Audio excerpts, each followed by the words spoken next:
welcome to Make It Happen, episode number 31. Today in the Make It Happen studio, I'm joined by Marléne Rose Shaw.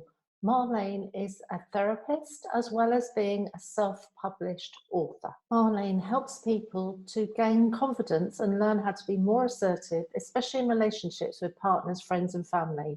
She works with individuals and with couples. Hello, Marléne. Hello. Hi, Ali. Hi. How are you? I'm good. I'm pretty good. Yes, considering everything that's going on, I'm keeping positive. Yeah, so as Marléne and I were just saying, we are just recording this as both Portugal, where Marléne is now, and I in Spain are on lockdown. So we were just comparing notes offline. So, Marléne, I'm sure that your particular services that you offer to people are actually very important at the moment. So tell us what they are. Yes, well, I help people with overcoming anxiety is the first thing I'm going to say, although it's not normally top of my list, but at the moment I think it's very relevant.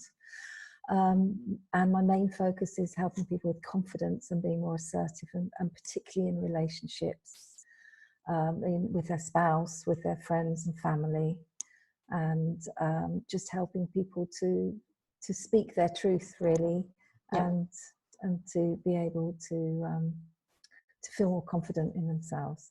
Okay, good. So a bit later on in the interview, we'll actually talk about how some top tips probably, because I think a lot of people are with spouses or children that they're not used to having around all the time, and they're shut in maybe a confined space. So maybe we'll cover that a bit later. So Marléne, your personal story, tell us where you're from and a bit about your journey. Yes, so originally I'm from the UK. I was brought up in the UK, travelled a lot in my youth, and I don't know, I always felt like I was more a citizen of planet Earth than just being a British person as such. So I always wanted to travel more and to live abroad. I always wanted to live in sun, particularly. And I used to come to Spain a lot at one point in my life with friends, and I decided that it would be a good place to come. And then I discovered you in Costa Women, and it was so very helpful because it gave me, I like to think of it as a bridge, to walk from the UK, with being taken care of. So it gave me that, and you as the guide on the bridge saying, come with me, I'll take care of you. And that's very much what Costa Women feels like, and I know for a lot of women. So it really made a big difference for me relocating, being able to go to Spain and have Costa Women there. Good, thank you for saying that. So how did your business start? What did you have a specific experience that led you to become a therapist, or how did you get into it? Yeah, well, I didn't have a very easy start in life, and a lot of issues with family and impacting my confidence and sense of being able to have a happy life or a successful life. And but the Carl Jung, the therapist, he said that all therapists, or many therapists, are wounded healers, and it's quite true that many of us, we might not have had a good start in life, but it kind of made us interested in psychology and how people work and how relationships work. So we kind of wanted to find out more and overcome difficulties and then help other people do the same. So I think in a way I was destined to become a psychologist and a therapist. So I didn't do too well at school because life was a little bit fraught in the teen years, but I went on then to further education when I was in my late 20s, and I ended up going to University of Sussex and took a degree in applied psychology. And while I was there, I realized that I loved all the therapy courses, anything at all to do with relationships and how people work in relationships. I was drawn to those extra courses. So after Sussex, I went on, I trained to be a counsellor, and then I took a number of postgraduate courses after that in therapeutic models, and trained to be a couples counsellor, and so it's just been step by step all the way through. And do you have a business role model? And if so, why? I do have a business role model. I have lots of business role models. You're one of them. I listen to loads of podcasts. I feel like I've got a degree in business over the last few years purely from listening to podcasts. You learn so much, don't you, from listening to podcasts? And I think it's called a podcastology. Yes, that's great. Yeah, I'll add that to my list then. Yeah, I listen to lots of different people, but I'd say my favourite person is Natalie Sisson, because I feel that we're aligned and we have a lot in common. We both have this sort of gentle nudge that we like to give people, quite accepting of people, not telling people what they should be doing, but at the same time, once we know people are comfortable, we'll make sure they've got the tools and that they do the work. Yeah. You know, because I think that it's one thing having somebody offload an issue and being there for them and completely accepting them, but then something has to happen to make change. Yeah. So I feel that she and I both do that. Okay. Yeah. No, I love Natalie Sisson, and she's a very generous woman as well. If you send her a connection request, she'll connect with you, and she's really good person. Yeah. You've written a book, How Kind People Get Tough. Well, you've written a few books, but this is your latest book. Yes. What would we find in the pages? So I wrote How Kind People Get Tough because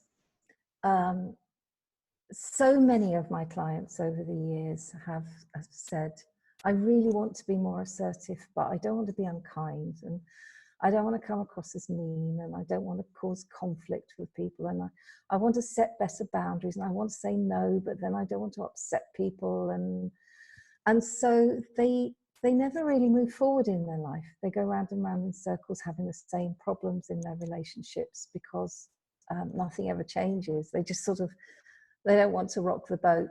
So they say, oh yes, okay dear, or whatever, and they keep agreeing to things, or giving their kids money, or whatever it happens to be, or putting up with their grumpy friends, or whatever. And so they tell, inevitably at some point a client will say to me, I wish I could be a bit more assertive, and I just don't know how to do it, and there's so many different issues that come up.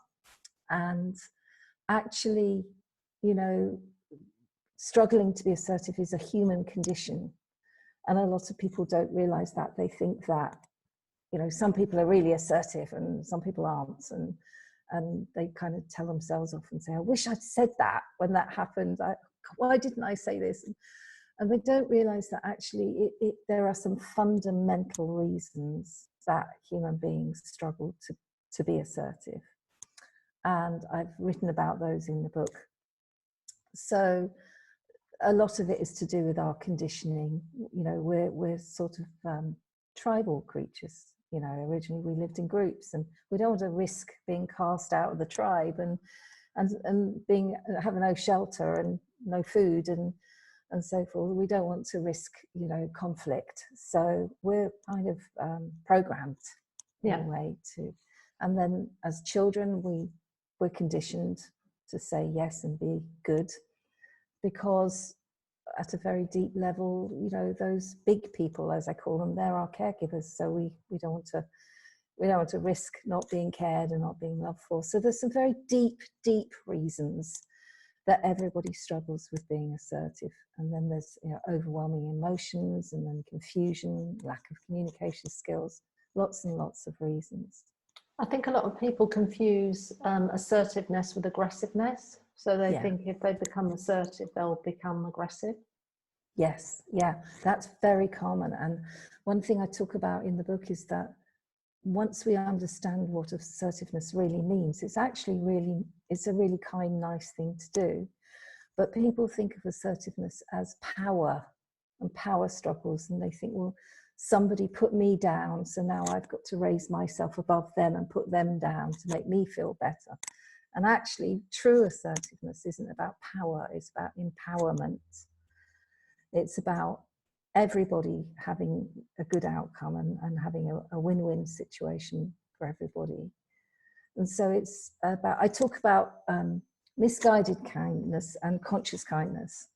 So when we practice misguided kindness, we're kind of not rocking the boat, and we're trying to keep the peace, and we're people pleasing, and it's all right in the moment. But when we practice conscious kindness, we're thinking about what's the best outcome for everybody here. And even if I do have to rock the boat a little bit and say no to this person, is it actually going to empower them in the long run to be more confident and to be a bit more resilient? And is it going to help our relationship if we're authentic and more grown up with each other, basically? Yeah. So once we get that, once we understand what real assertiveness is about, we can see that actually kind people can be tough, because true assertiveness is being kind. It's being consciously kind. For people that are currently stuck at home with friends or with family and children, and it's quite a confined space, what would be your top tips? Because I know the book is very much a practical, hands-on guide, and you share really nice how-to. It's got how-to chapters in there, and little bits that you like snippets that you can really hook into, and exercises to do. So what would be some top tips from you for people that are currently locked down in their homes? Well, I would say that the first thing that comes to mind is to really be very accepting of other people and yourself, and maybe even sit down with each other or as a group if you're a family and say, look, let's just agree before we get cross with each other that we're going to try and be a bit tolerant of each other, because this is a difficult situation.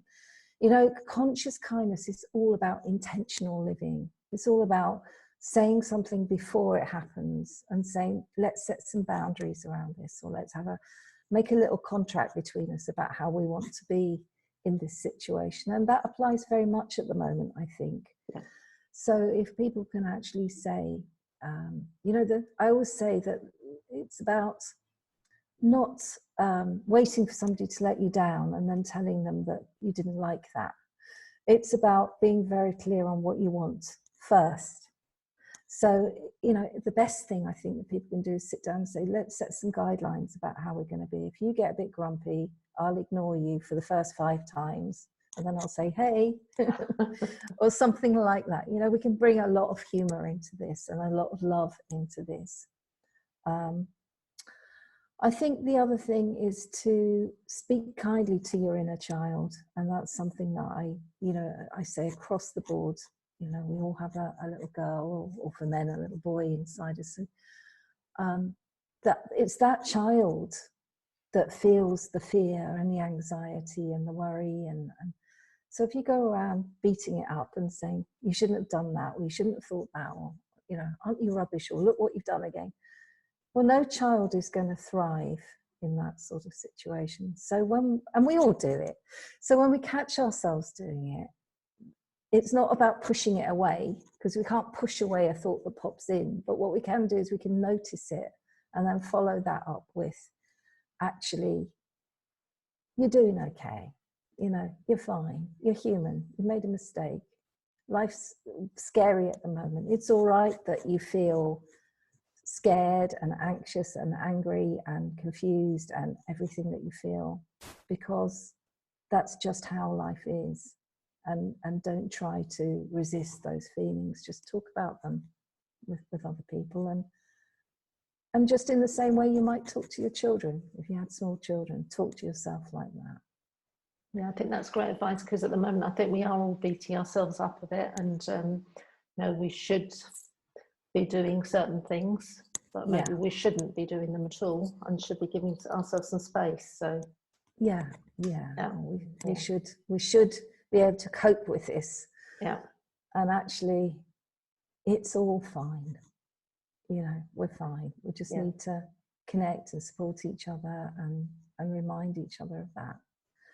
And I think another big thing is to recognize that the way forward is in small steps. We're particularly those of us who are quite entrepreneurial, we're inclined to say, right, I've got this goal and I'm going to get there. And actually, it's all about, if we want to change how we are with people and how we are with ourselves, we need to do that in very small steps, so that we just practice a little bit every day. So if you're in lockdown with your partner and you have a row and it's very stressful, the next day or the next hour or whenever it is, it's not about, now we've got to resolve this completely. It's about, let's just say, well, how can we just sort of change this a little bit? How can we be a little bit kinder to ourselves and to each other? And how can we move forward? And how can, I have a thing about, if you want to say no to people, you don't have to say absolutely no, not. You can just say no in small ways and just get used to being different around people. Yeah, really good tips there. Did you read any books recently that have made a difference to your life, and why?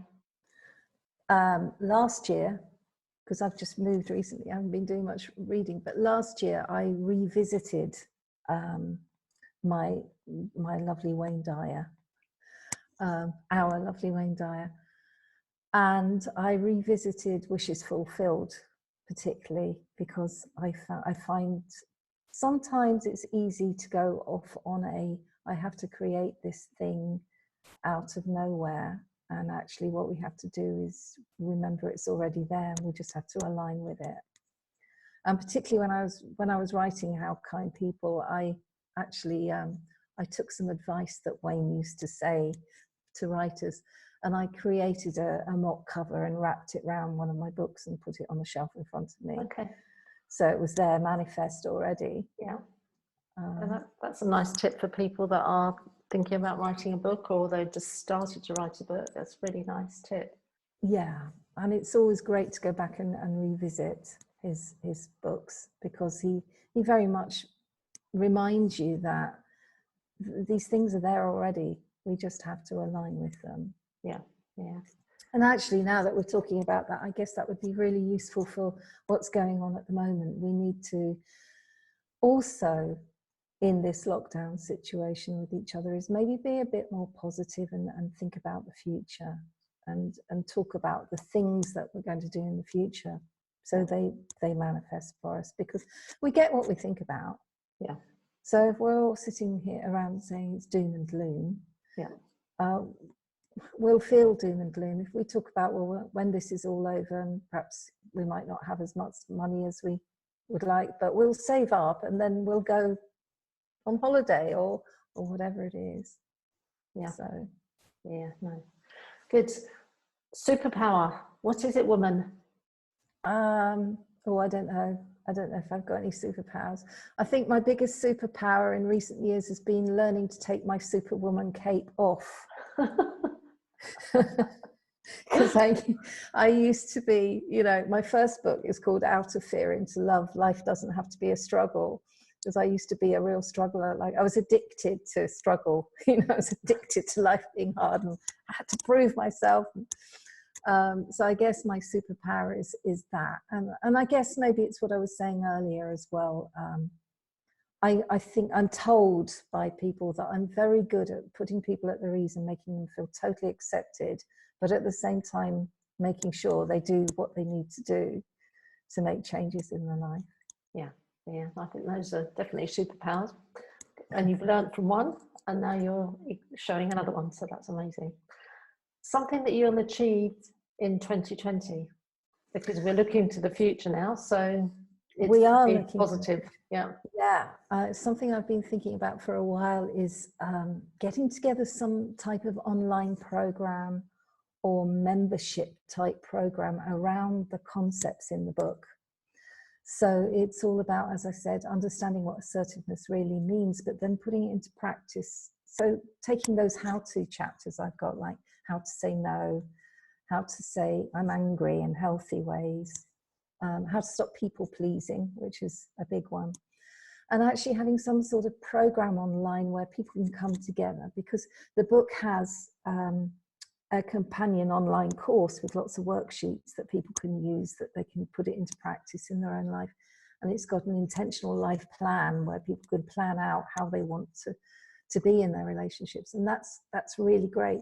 I think the membership will take it even further, because I'll be bringing people together in a forum type situation, so people could connect and support each other and have little challenges. And I'm thinking about maybe having some workshops on Zoom where people can come together and we can maybe look at different ways of communication skills and doing different things like that. Yeah. I think we're going to be living in a much more online but connected world.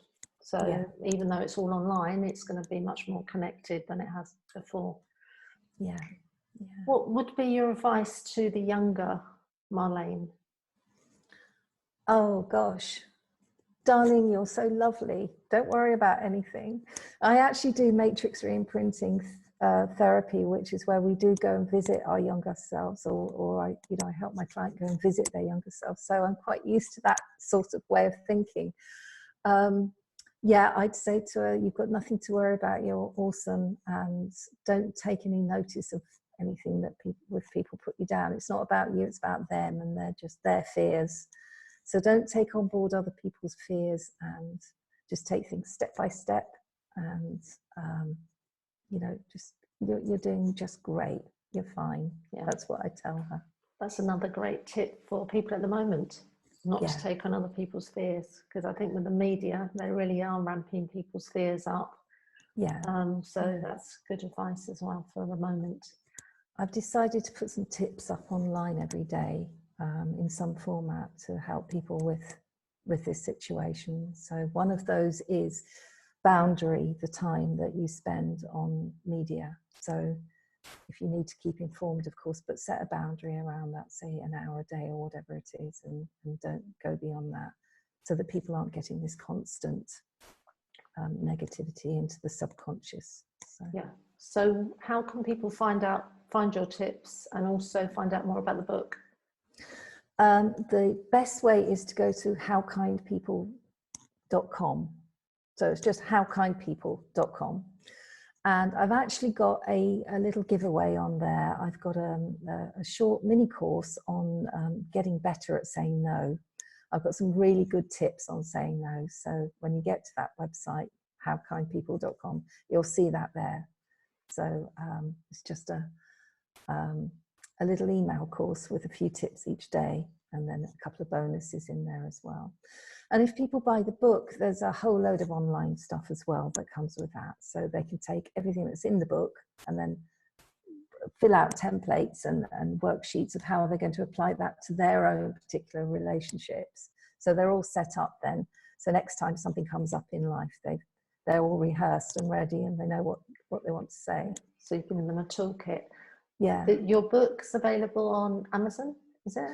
It's available on Amazon and Barnes & Noble and Kobo at the moment. Yeah. And they can find it also, a link on howkindpeople.com. There's a link on How Kind People. Yeah. And that's that's a universal link. So that will go to whichever Amazon you happen to be. Oh, okay, perfect. Mm-hmm. And then your daily tips that you're giving people for the current situation, where would we find those? Just click on weekly tips, because I send out weekly tips anyway. I've been doing that for over a year now. I made a commitment that I was going to do that, and I've stuck to it. And each week people email me and say, oh, I love your tips. They're so helpful. So if you go to howkindpeople.com, you'll see get your weekly tips as well. You'll see that on the menu, and you can just click on that. Perfect. And that will lead you through to these current tips as well. Yeah, amazing. Good. Well, thank you, Marlene, for joining me in the Make It Happen studio today. It's been very useful, not just for the situation we're in at the moment, but I think going forward for people to get some new life skills around confidence.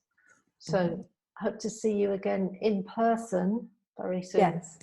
Thank you, Ali. Thank you. I hope you enjoyed this interview.